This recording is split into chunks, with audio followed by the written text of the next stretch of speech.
Bonjour, c'est Ursula d'accord. On est le 9 juillet 2020.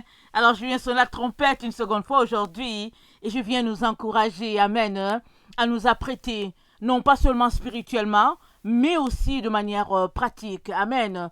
Nous savons que nous sommes dans les temps où vraiment il y a beaucoup de choses qui se passent de manière peut-être à inquiéter certaines personnes, amen. Mais celui qui est en nous, il est plus fort que celui qui est dehors. Amen. Hein. Notre Dieu est là, non pas seulement comme une idéologie, mais il est là dans notre quotidien. Et quand on marche avec ce Dieu-là, on reçoit de lui des instructions et puis des directives aussi. Amen. Alors, j'ai souvent voulu apporter cette vidéo, pardon, et souvent, ça n'a pas été toujours évident parce que bon, après, on passe à autre chose.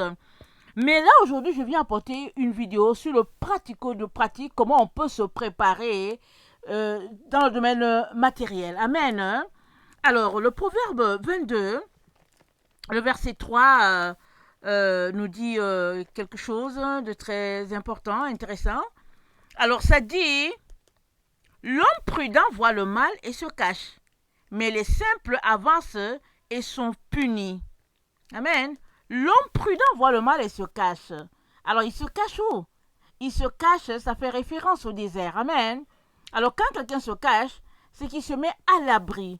Il se met loin du regard, loin de la présence des autres. Alors, il exprime sa prudence en ce sens que il prend le temps, peut-être que il veut des questions, et peut-être qu'il a des questions et il veut des réponses.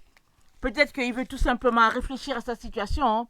Et c'est ça, Dieu associe la prudence à un tel comportement. Amen. Alors, dans notre temps où nous sommes souvent dans des situations où on se questionne, alors il y a les médias qui ont toujours quelque chose à dire. Malheureusement, ce n'est pas selon la sagesse divine. Hein. Et nous, les enfants de Dieu, nous sommes appelés à aller devant le trône, dans sa présence, et il nous parlera. Amen. Alors, le proverbe 5 nous dit que... Attendez, il faut que je le vois. Attendez, est-ce que j'ai mon passage? C'est pas lui. C'est le proverbe 3. Le verset 1 dit, mon fils, n'oublie pas mes enseignements, que ton cœur garde mes préceptes, car ils prolongeront les jours et les années de ta vie, et ils augmenteront ta paix. Les préceptes de l'Éternel augmentent ta paix. Ils prolongent tes jours, et tu marches dans la paix. Vous savez, il n'y a rien de plus difficile, ou bien un précurseur de certaines maladies, c'est le manque de paix. Amen. Alors quand on a la paix, on est tranquille, on ne s'inquiète pas. Alors la présence de Dieu coule comme l'eau. Amen. Et le Seigneur nous a appelés à vivre dans cette paix-là, à reposer dans cette paix-là. Alors, je viens donc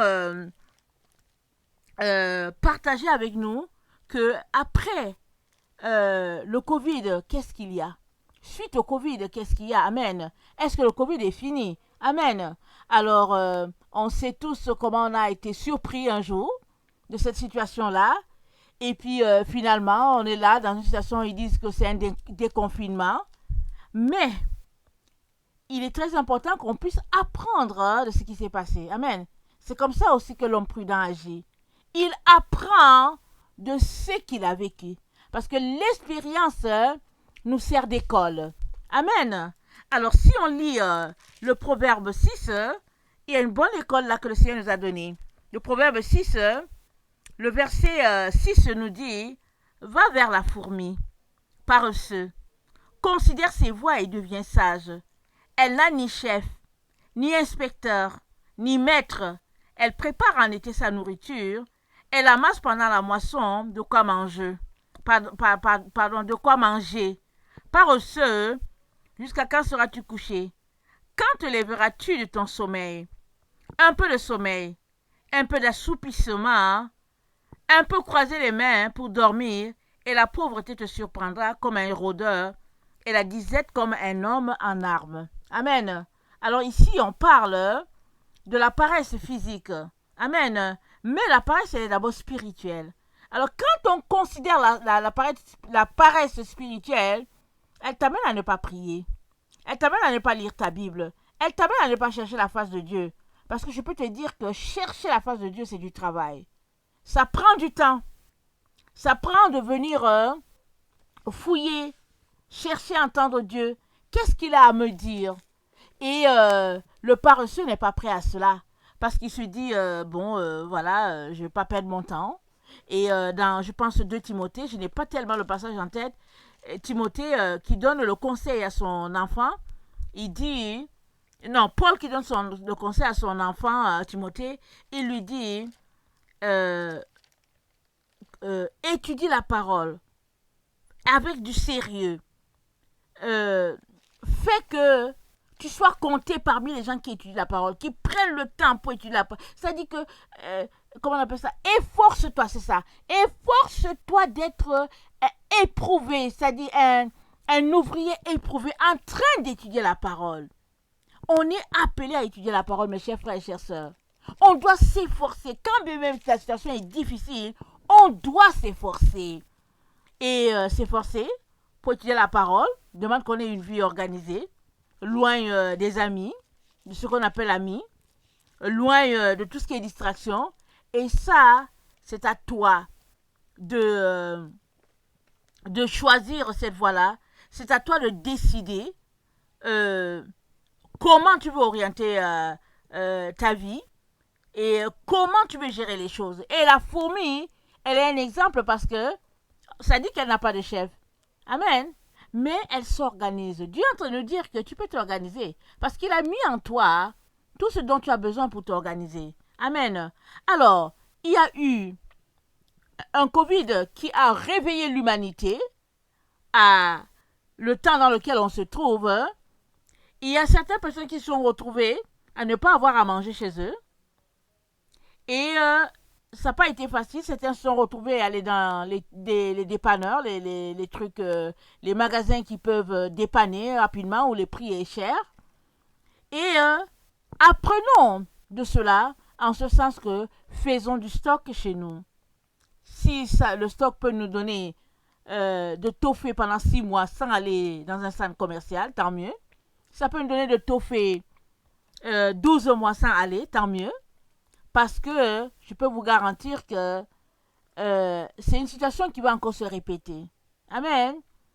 Et j'avais fait un rêve pendant qu'il y avait le Covid, pendant qu'on était en confinement et que les gens allaient s'aligner pour avoir à manger. Alors j'avais fait un rêve dans ce temps-là que après le Covid, je me suis levée un jour et je voulais acheter je ne sais plus quoi. C'est dans le rêve. Je me suis retrouvée dans un centre commercial, un magasin où il pouvait avoir une épicerie et tout. Tout était fermé, c'était le désert le plus total. Mais je n'étais pas la seule.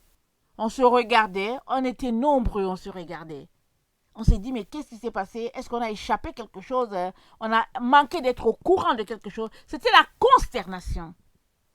Et c'est là que, quand je suis sortie du rêve, le Seigneur m'a dit, Ursule, complète ta préparation. Amen. Dieu merci, avant que le confinement n'arrive, j'avais quand même, j'ai pris l'habitude d'acheter quand même des denrées non périssables par-ci par-là. Et je pouvais toffer un bon nombre de mois. Mais là, après ce rêve-là, j'ai été réveillée à la réalité de notre temps, où nous sommes. Et je viens par cette vidéo te réveiller aussi. Il y a des personnes qui ont souvent des moyens financiers. Alors, ils ont des moyens financiers et puis dans leur tête, ils s'imaginent que les magasins, les épiceries seront toujours là pour les attendre. Amen. Alors, ils ne pensent pas à une autre situation. Amen. Alors, ils se disent que bon, ils vont commander, ils vont faire ceci, ils vont faire cela. Amen. Mais, vous savez, dans la vie, il est toujours bon d'avoir son nécessaire à la maison. C'est toujours bon.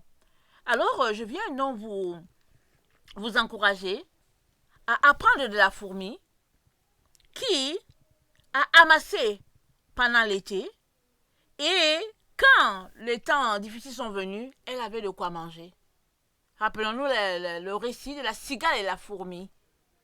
La cigale, elle aime chanter. Elle a chanté tout l'été. Et quand le temps du froid est venu, c'est là qu'elle s'est rendue compte qu'au fait, elle n'a pas amassé. Mais la fourmi, elle est toujours en train d'amasser. Quand tu la regardes, la fourmi, elle est toujours en train de travailler. Là. Elle fait des va et des vient, elle prend un grain par-ci, elle prend un grain par-là, elle va dans son petit trou et puis elle ressort, et puis etc. Les fourmis sont très occupées. Quand tu les regardes travailler, tu te dis, ah, on dirait que moi, je ne travaille pas. Ils sont toujours en train de travailler. Et le Seigneur aimerait que on ait cette attitude-là dans notre esprit et dans notre corps, âme et esprit. Amen. Hein? Alors, si on revient à ce verset qu'on a lu, il dit va vers la fourmi paresseux. Le paresseux, ça peut être physique. Ici, on le comprend physiquement. Mais la paresse spirituelle, elle est pire que toutes les autres paresses. Parce que le paresseux spirituel a la difficulté à se réveiller dans la nuit pour prier. Oh, je peux vous dire que s'il y a s'il y a un temps idéal pour la prière, c'est bien dans la nuit. Il n'y a rien de plus merveilleux que de se réveiller à 2 heures du matin, 3 heures du matin, 4 heures du matin et avoir la nuit pour soi. Ou bien de se réveiller à ces heures-là et de voir la lune partir et le soleil venir. Et on est dans la présence de Dieu. Il n'y a rien de plus extraordinaire. Mais ça prend une vie de discipline. Ça prend une volonté. Ça prend de dire Seigneur, j'aimerais juste ce temps-là avec toi. Amen. Parce que pendant que il y a une chanson qui dit je réveillerai l'aurore. Je pense que c'est un psaume. Alors, pendant que tu es dans la présence de Dieu, tu es en train de réveiller l'aurore. Amen. Tu es là avec lui et tu vois le jour venir.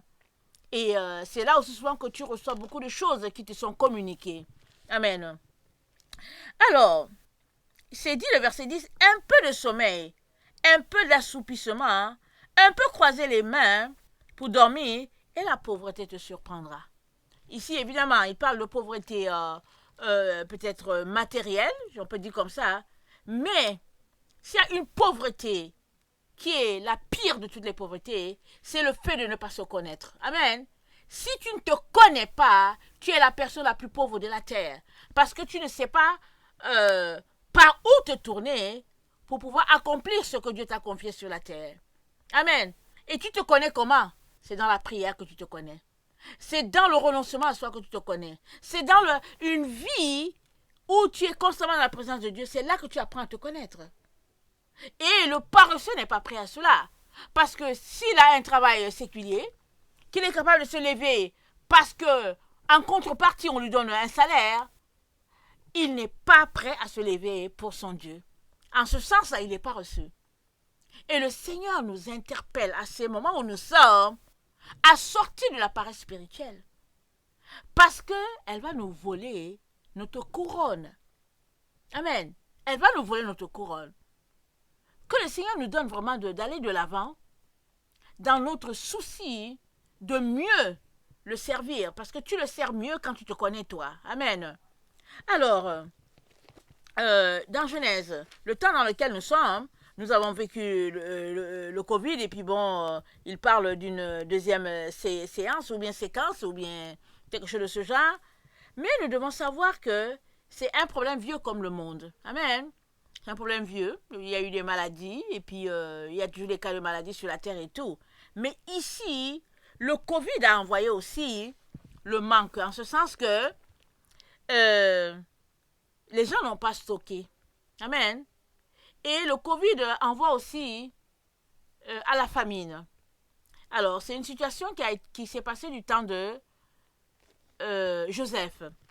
Pas le Covid, mais la famine. Du temps de Joseph, Genèse 41, c'est dit que, on va lire rapidement certains versets. Alors, pardon, qu'est-ce que je raconte? Oui, Genèse 41,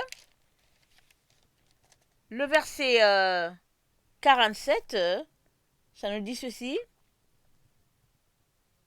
Pendant les 7 années de fertilité, la terre apporta abondamment. Joseph rassembla tous les produits de ces 7 années dans le pays d'Égypte. Il fit des approvisionnements dans les villes, mettant dans l'intérieur de chaque ville les productions des champs d'alentour. Joseph amassa du blé comme le sable de la mer, en quantité si considérable que l'on cessa de compter parce qu'il n'y avait plus de nombre. Amen. Donc, Joseph a amassé. Il a amassé parce que, rappelons-nous, Pharaon a fait un rêve et Dieu lui a présenté des vaches grasses et puis des vaches maigres. Des épis gras et des épis maigres. Et c'est comme ça que Joseph a révélé le rêve au Pharaon, lui disant qu'il y aura 7 années grasses et après il y aura 7 années de vaches maigres. Et pendant les années de vaches grasses, ils ont amassé. Amen. Alors souvent, c'est une situation où, vivant en Occident, on se dit, bon, il y a toujours de l'abondance en Occident. Amen. Alors, maintenant où nous sommes, voyons l'année 2020 jusqu'à l'année 2027 comme un temps de famine. Un temps où les portions sont réduites. Pensons au cheval noir de l'Apocalypse. Je pense à l'Apocalypse 4, le cheval noir avec la balance en main. Pensons à ce cheval-là. Parce que c'est un temps d'hostilité. Pensons à cela. Alors, Apocalypse, je pense Apocalypse 6, verset 4. On va le lire. Attendez. Apocalypse 6, hein? Le verset... voilà. Apocalypse 6, le verset 6. Et j'entendis du milieu des 4 êtres vivants une voix qui disait, une mesure... Attendez, je n'ai pas commencé au bon endroit. Ok, Apocalypse 6, le verset 5. Quand il ouvrit le 3e sceau, j'entendis le 3e être vivant qui disait, viens. Je regardai et voici, il parut un cheval noir. Celui qui le montait tenait une balance dans sa main. Et j'entendis au milieu des 4 êtres vivants une voix qui disait, une mesure de blé pour un denier et 3 mesures d'orge pour un denier. Mais ne fais point de mal à l'huile et au vin. Amen. Alors, tout est mesuré ici. Et c'est cette situation-ci que nous allons vivre dans ces temps-là, dans ces jours qui arrivent, dans ces années-là qui arrivent. Alors, quand tu prends conscience d'une telle situation, qu'est-ce que tu fais? Tu amasses comme la fourmi. Tu ne dis pas, mais écoutez, il n'y a pas assez de place, je n'ai pas assez de place dans mes tiroirs. Tu crées la place. Tu la crées. Et si on retourne à Genèse 41, au verset 54, c'est dit, et les 7 années de famine commencèrent à venir, ainsi que Joseph l'avait annoncé. Il y eut famine dans tous les pays, mais dans tout le pays d'Égypte, il y avait du pain. Quand tout le pays d'Égypte fut aussi affamé, le peuple cria à Pharaon pour avoir du pain. Pharaon dit à tous les Égyptiens, allez vers Joseph et faites ce qu'il vous dira. La famine régnait dans tout le pays. Joseph ouvrit tous les lieux d'approvisionnement et vendit du blé aux Égyptiens. La famine augmentait dans le pays d'Égypte. Et de tous les pays, on arrivait en Égypte pour acheter du blé auprès de Joseph, car la famine était forte dans tous les pays. Amen. Alors ça, c'est une situation de famine qui avait été créée sur toute la terre. Et voilà comment Dieu a donné la sagesse à ce jeune homme-là, comment il a amassé pendant les 7 années de fertilité, et comment quand les années maigres sont arrivées, l'Égypte avait à manger, et quand la famine aussi a commencé à sonner en Égypte, alors Joseph a commencé à vendre la nourriture, les gens venaient de partout, et puis Joseph vendait la nourriture, et l'Égypte est devenue riche, parce que les autres venaient avec leur trésor pour acheter à manger, et c'est comme ça qu'Israël s'est retrouvé en Égypte. Toute la famille de Joseph s'est retrouvée en Égypte. Amen. À cause d'une situation de famine. Amen.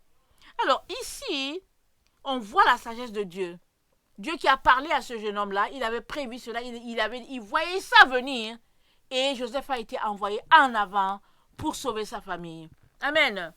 Alors, il est important que tu saches que des humains mal intentionnés, ont décidé de soumettre les enfants de Dieu à leur caprice à eux. Alors, dans certains endroits, ils créent la famine, ils envoient la guerre. Dans d'autres endroits, ils mettent l'abondance.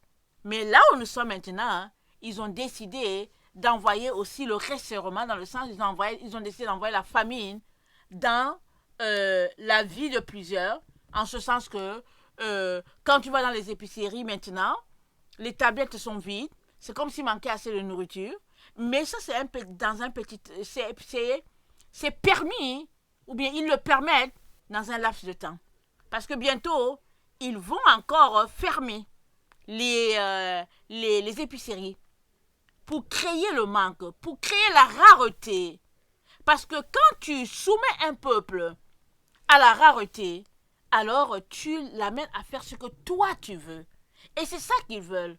Ils veulent notre volonté. Ils veulent nous brimer. Ils veulent nous soumettre aux lois de Satan. Alors, ils jouent avec les éléments les plus essentiels de nos vies. Et ça, c'est la nourriture. Surtout quand on a des enfants et que l'enfant est en train de pleurer en disant qu'il veut du lait, c'est très difficile. Alors, la sagesse veut que toi qui m'entends en ce moment où tu es, la sagesse veut que tu te fasses des réserves. Ne regarde pas l'espace que tu n'as pas. Regarde plutôt comment tu peux stocker de telle sorte que tu puisses avoir à manger ne serait-ce qu'un repas par jour s'il advenait que tu ne puisses plus te rendre dans le centre commercial. Imagine que tu ne prends pas le vaccin. Alors tu viens dans un centre commercial, dans une épicerie, tu veux acheter du pain ou du lait et des œufs, et on te dit non, tant et aussi longtemps que tu n'as pas le vaccin, tu n'entres pas ici. Tu vas retourner bredouille, n'est-ce pas? Alors, souvent, supposons que tu as ton stock, tu vas dire ok, ça a commencé, tu retournes chez toi tranquille. Au cas où tu n'as pas ton stock, alors c'est mal parti. Tu vas te retrouver à être leur esclave, en ce sens que tu vas faire ce qu'ils te diront, tu prendras le vaccin, tu vas marcher à leur petite caprice. Le seul revers de la médaille est que quand tu prends ce vaccin-là, tu seras coupé de la présence de Dieu. Parce que tu es en train de souiller le temple de Dieu qui est ton corps. Parce que ce vaccin, il est plein d'impuretés. Il est plein d'opposition aux lois divines. C'est un vaccin qui va contre notre âme, notre esprit. C'est un vaccin pour bannir à jamais la race humaine. C'est ça le vaccin. Ces gens-là, ils sont tellement mauvais qu'ils ont créé quelque chose pour effacer de nous la mémoire de Dieu. Parce que nous sommes le reflet de la gloire de notre Dieu. Il a placé en nous quelque chose de lui. Toute personne a en elle la lumière de Dieu jusqu'à ce qu'elle décide qu'elle ne veut pas qu'elle plonge complètement dans les ténèbres. Alors ils ont décidé qu'ils vont nous soumettre, ils vont enlever nos lumières, et puis ils vont nous écraser, et puis ils vont nous envoyer dans les profondeurs éternelles, séparés à tout jamais de Dieu. Maintenant, c'est à toi de dire non, tu ne vas pas décider pour moi. Amen. Vous savez, dans une jungle, c'est la loi du plus fort qui domine. Et c'est pareil ici. Pour le moment, ils pensent qu'ils sont plus forts. Mais sache que toi, tu es plus fort qu'eux. Comment? Parce que tant et aussi longtemps que tu ne leur donnes pas ta volonté, tu es plus fort. Alors, crée donc de l'espace pour que tu sois plus fort qu'eux. Sois sage. Alors, organise-toi. Regarde comment tu peux t'organiser pour ne pas dépendre de ces gens-là. Amen. Alors, souvent on a un peu d'argent, on le garde parce qu'on veut voyager. Mais là, ils ont tout cloué au sol. Amen. Il y a peut-être des avions qui voyagent, mais c'est sous leur contrôle. Et les avions vont encore reprendre à voyager certainement, mais pour ceux-là qui auront pris le vaccin. Mais toi qui dis non, moi je ne prends pas le vaccin, je ne veux rien, d'accord, en tout cas ils n'ont qu'à garder toutes leurs affaires, il faut bien que tu aies à manger. Maintenant que ils nous parlent de reprise, maintenant qu'ils nous disent que bon, les choses sont en train de retourner à la normale, ne les écoute pas, va faire ton stock. Va faire ton stock. Fais comme ce que Joseph a fait. Prends ce temps-là, ce laps de temps-là, tout l'été, fais comme la fourmi, tout l'été. L'été finit en septembre, vas-y jusqu'en septembre, achète tes choses, achète des denrées non périssables, des boîtes de conserve, achète du riz, ça ne périme pas, ça ne périmera jamais, achète du spaghetti, du macaroni, ça ne périme pas, achète des boîtes de sardines, achète du thon, et puis fais le stock de ton savon, achète du savon, achète du papier hygiénique, achète tout le nécessaire dont tu as besoin. Alors s'il faut par exemple que tu prennes une chambre et que tu mettes les enfants deux dans une chambre, suppose que tu as deux enfants et que chacun a sa chambre, s'il est possible que tu puisses mettre les deux enfants ensemble dans une chambre et que l'une des chambres tu la prends, tu la transformes à ton épicerie, fais-le, fais-le, stocke tes choses là-dedans et et regarde comment tu peux te réorganiser de façon, par exemple, à manger juste deux repas, dans le sens que tu manges un repas le matin, et puis après tu manges un autre repas. C'est-à-dire que gère ta nourriture. Ne te comporte pas comme si c'est l'abondance et ça sera toujours l'abondance. Comporte-toi de manière à pouvoir supporter les moments difficiles. Et je te conseille aussi de prendre du temps pour jeûner. Amen. Parce que le jeûne nous rapproche de Dieu. Et le jeûne nous donne aussi d'enlever notre focus de dessus les choses matérielles, à savoir la nourriture, la boisson et tout ça, mais de garder notre focus sur notre Dieu. Ça crée une relation, une communion vraiment plus intense avec ce Dieu-là. Alors prends le temps de jeûner. Tu ne vas pas mourir. Prends, il y a des gens qui disent, oh non, jeûner, jeûner. Je ne te dis pas de jeûner 40 jours ou bien de jeûner 5 jours ou quelque chose. Commence d'abord par un seul jour. Commence par exemple par 8 heures. Alors retourne à la base, c'est-à-dire à ton premier amour. Va dans la présence de Dieu. Et regarde, qu'est-ce que tu peux acheter. Et ce n'est plus le temps vraiment de se concentrer dans la mode vestimentaire. Tu le sais bien. Alors, enlève de ta vie l'argent que tu avais pour voyager, les cinémas et tout. Prends cela, fais ton stock. C'est vrai que c'est difficile de faire un stock en un temps record. C'est-à-dire que tu as 1 mois, 2 mois pour faire ton stock. Fais-le, fais-le, fais-le. Fais-le. C'est ce que je peux te donner comme conseil. Parce que les jours qui sont devant nous sont mauvais et nous sommes appelés à racheter le temps. Alors, c'est sûr que si tu as dans ton congélateur des choses périssables, alors avec des choses non périssables, tu pourras toffer dans les moments difficiles. Amen. Je te conseille aussi d'acheter des choses. Suppose que tu vis dans un pays où les gens préparent avec l'électricité, dans ce sens que les réchauds sont électriques. Alors, imagine une situation où il n'y aura pas d'électricité. Est-ce que tu as du charbon à la maison? Pense à cela. Est-ce que tu as du bois quelque part? Pense à cela. Pense à une situation où tu vas te retrouver comme si tu étais dans une situation de camping, en plein air. Pense à une situation pareille. Amen. Et puis, pense aussi à avoir une tente, des sacs de couchage. Pense à avoir une tente. Parce que on ne sait jamais. Vous savez que s'il y a un tremblement de terre, on ne peut pas rester dans la maison. Tant que la terre n'est pas stabilisée, on va rester à l'extérieur. Alors si tu as une tente que tu peux mettre quelque part en plein air, ça peut t'aider pour dormir avec ta famille. Ou bien, imagine une situation où finalement tu peux pas retourner dans ta maison parce que bientôt on va tomber dans une situation où on ne pourra ni acheter ni vendre. Alors imagine une telle situation. Tu ne peux pas acheter, tu ne peux pas vendre.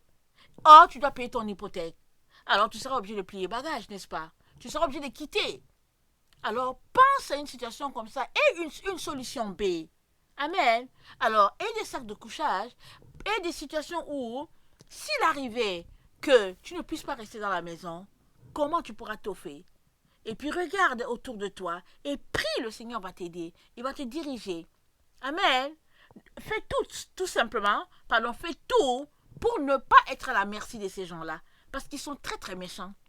C'est des personnes qui sont vicieuses. Elles ont décidé de soumettre l'image de Dieu. Et nous sommes l'image de ce Dieu-là. Ils ont décidé de bannir de nous ce qu'il y a de divin. Et il est très important qu'on refuse cela. Parce que c'est des humains comme toi et moi. Et la Bible dit, ne crains pas celui qui, après la mort, a le pouvoir de te jeter dans la géhenne. Il dit, non. Il ne craint pas celui qui, après t'avoir tué, ne peut rien faire. Voilà, c'est ça, excusez-moi, j'allais mal citer. Ne crains pas celui qui, après t'avoir tué, ne peut rien faire. Crains celui qui, une fois que tu es mort, peut te jeter dans la géhenne. Et ça, c'est notre Dieu. Crains ce Dieu-là. Devant un homme et devant Dieu, choisis toujours Dieu. L'homme ne va rien te faire. Tout ce qu'il peut faire, la chose la plus extrême qu'il peut faire, c'est te tuer. Mais puisque tu es avec ton Dieu, tu vas vite arriver à la maison, n'est-ce pas? Tu vas juste ouvrir les yeux, tu seras au ciel. Amen. Et si tu as éduqué tes enfants à s'apprêter, à être prêts pour des moments comme ça, ben vous serez juste content. Vous réjouirez du fait que, bon, papa ou maman est parti plus tôt. Amen. Ne craignons pas ces gens-là. Ayons un esprit combatif. Ne craignons pas ces gens-là. Amen. Il est donc important qu'on puisse se préparer à tout point de vue et préparer nos enfants. Amen. Préparer nos enfants. Présentez-leur une situation où, supposez qu'ils sont séparés de papa et maman. Alors, comment ils vont faire? Alors, enseignez-leur, dites-leur, peu importe, vous devez toujours être victorieux, Jésus avec vous. Apprenez à vos enfants à faire des confessions des versets bibliques. Alors, changeons notre mentalité de chrétiens clopin-clopin, de chrétiens de Laodicée, qui ont une belle vie dans ce monde et puis qui traînent les pattes vraiment à avancer dans leur relation avec le Seigneur. Comportons-nous comme des guerriers. Amen. Les guerriers ne s'amusent pas. Ils ne viennent pas, ils n'ont pas le temps à s'amuser. Et ils sont en guerre. Et les guerriers, ils ont une manière de se comporter. Et puis vraiment, quand tu les regardes, tu dis waouh! Parce que les temps sont mauvais. Les jours sont mauvais. Rachetons le temps, dit la parole de Dieu. Et je viens vraiment nous encourager à une telle attitude. C'est une affaire de comportement. C'est un style de vie, une manière de vivre. Amen. Laissant de côté toute, comment on appelle ça, les biens matériels, tous les biens matériels, laissons ça de côté. Pensons au mode survie. Quand tu es en mode survie, tu ne penses pas à toutes ces choses-là. Amen. Alors, aie ton stock. Alors, achète ton papier hygiénique parce que bientôt, ils vont fermer et ça va manquer. Et toute situation, mais pendant qu'il n'y a rien, vas-y plusieurs fois au centre commercial, achète, prends ton argent, achète. Achète de la nourriture, achète le matériel, achète ce dont tu as besoin. Et puis l'hiver est en train de venir encore pour nous qui vivons en Occident. Essaye de voir ce que tu as tout ton stock d'hiver. Si tu ne l'as pas, creuse, fouille, cherche où tu peux avoir ton stock d'hiver. Si c'est une affaire de couverture, si c'est une affaire de bottes, cherche, organise-toi pour être prêt afin de ne pas être surpris. Fais comme la fourmi. Amen. Amen.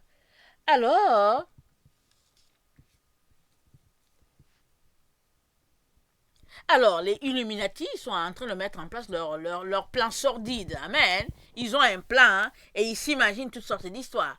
Mais Jéhovah Dieu se moque d'eux. Amen. Il se moque d'eux. Il est là, il les regarde et il rit. Il rit parce que il trouve ça vraiment, ça n'a pas de sens. Un peu comme lors de la tour de Babel. Et les gens disent on va aller rencontrer Dieu. Et la Bible dit Dieu a confondu leur langage. Si bien que finalement il n'y a plus eu de tour. Et c'était fini là. Alors ici, Dieu nous a avertis 2000 ans plus tôt par la bouche de l'apôtre Jean en nous disant voilà les temps qui sont devant nous. Voilà ce qui va se passer. Mais il nous a dit soyez forts. Il dit j'ai vaincu le monde. Il nous a avertis. Tu as averti depuis longtemps. Tu sais que l'Apocalypse c'est le temps de la fin. Alors, ne pense pas que c'est loin. Il y a des gens qui pensent que c'est lointain, que c'est dans 10 ans, c'est dans 20 ans. Quand on leur dit que c'est l'Apocalypse, c'est les chrétiens. Hein? Quand on leur dit qu'on est dans le temps, ils rient. Ils se moquent de toi en plein face. Ils se moquent de toi. Et puis, ils s'asseyent pour se moquer des gens qui croient au retour du Seigneur. Ça, c'est la bande de Laodicée. Ça, c'est ceux-là qui vont aller faire allégeance à tout le système de l'Antichrist. C'est eux, ils vont faire allégeance. Parce que quand ils vont se réveiller, ils vont se rendre compte qu'ils sont coincés. Et ils vont venir servir à l'Antichrist. Vraiment, ils vont se mettre sur le plateau de l'Antichrist pour dire prends-moi, prends-moi. L'Antichrist va les prendre. Il sera content. Et quand l'Antichrist aura fini de tuer tous les vrais enfants de Dieu, en tout cas, il va se tourner vers les autres là. Il va les finir. Allons lire Apocalypse 17. la femme assise sur la bête. Amen. Alors, on ne peut pas se permettre d'être tiède là où nous sommes. On ne peut pas se permettre non plus d'avoir une autre doctrine que la doctrine de Christ. La seule doctrine qui tiendra dans ce temps où nous trouvons, c'est la doctrine de Christ. En plus de marcher strictement selon la vérité de Christ, il est important que pratico-pratique, tu apprêtes ton stock. Que tu fasses ton stock, c'est très très important. Amen. Que le Seigneur bénisse sa parole. Et j'aimerais terminer en lisant Luc 4, le verset 25. Et Luc 4, le verset 25. On connaît bien ce passage-là. Et ça mentionne un temps de famine. Et ce qui est difficile dans notre temps, c'est que d'un côté, il y a les humains qui veulent nous coincer, qui veulent nous soumettre à leurs petites caprices. Et de l'autre côté, il y a Dieu qui est en train d'apporter le jugement sur la terre. Alors, Luc 4, le verset 25 nous dit ceci. J'ai failli oublier cette partie, ok? Luc 4, le verset 25 nous dit ceci.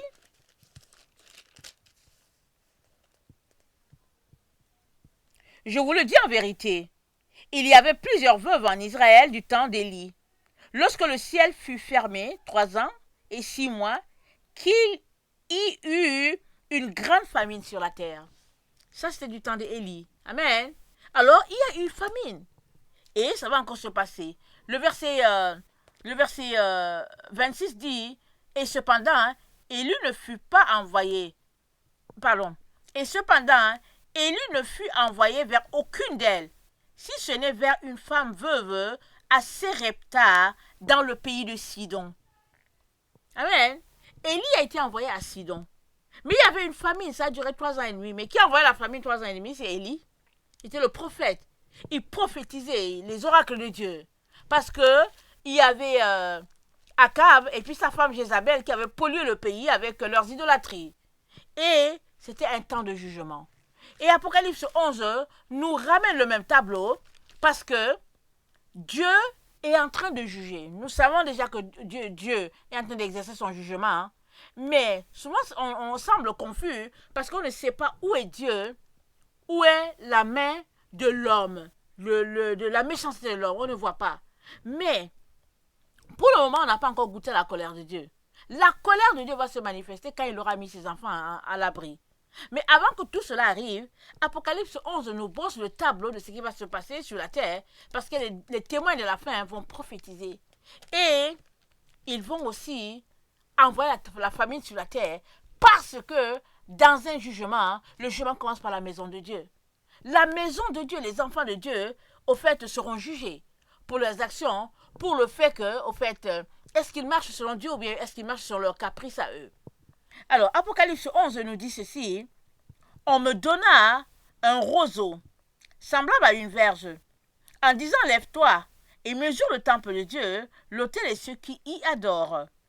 Mais le parvis extérieur du temple, laisse-le en dehors, et ne le mesure pas, car il a été donné aux nations, et elles fouleront aux pieds la ville sainte pendant 42 mois. 42 mois, ça correspond à 3 ans et demi. Amen. Alors, continuons. Je donnerai à mes 2 témoins le pouvoir de prophétiser revêtus de sacs pendant 1260 jours. Ce sont les 2 oliviers et les 2 chandeliers qui se tiennent devant le Seigneur de la terre. Si quelqu'un veut leur faire du mal, du feu sort de leur bouche et dévore leur ennemi. Et si quelqu'un veut leur faire du mal, il faut qu'ils soient tués de cette manière. Ils ont le pouvoir de fermer le ciel, afin qu'il ne tombe point de pluie pendant les jours de leur prophétie. Et ils ont le pouvoir de changer les eaux en sang, et de frapper la terre de toute espèce de plaie chaque fois qu'ils le voudront. Amen. Donc d'un côté, il y a des êtres humains qui sont en train de fatiguer les hommes faits à l'image de Dieu, en voulant contrôler nos vies, en gérant la nourriture, etc.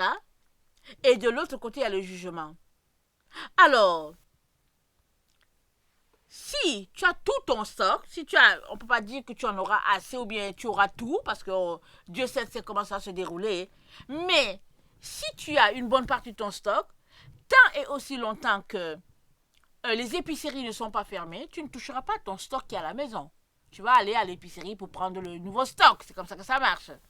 Mais tu ne te mets pas là à consommer tout le stock que tu as à la maison, et puis finalement, tu seras mal pris. On a besoin de sagesse ici, ok? Donc, on a les soi-disant, entre guillemets, riches de ce monde qui veulent mener le peuple de Dieu au précipice. Et on a les prophètes de Dieu en train de prophétiser sur la terre, en train d'annoncer les oracles de Dieu. Eux aussi, ça nous dit qu'ils ont le pouvoir de fermer le ciel pour qu'il ne tombe pas de pluie. Alors, s'il ne tombe pas de pluie, ça veut dire qu'il n'y aura pas de récolte. Et s'il n'y a pas de récolte, ben, c'est mal parti, n'est-ce pas? Alors, il est donc important qu'on soit sage. Tu peux l'acheter des graines. Amen.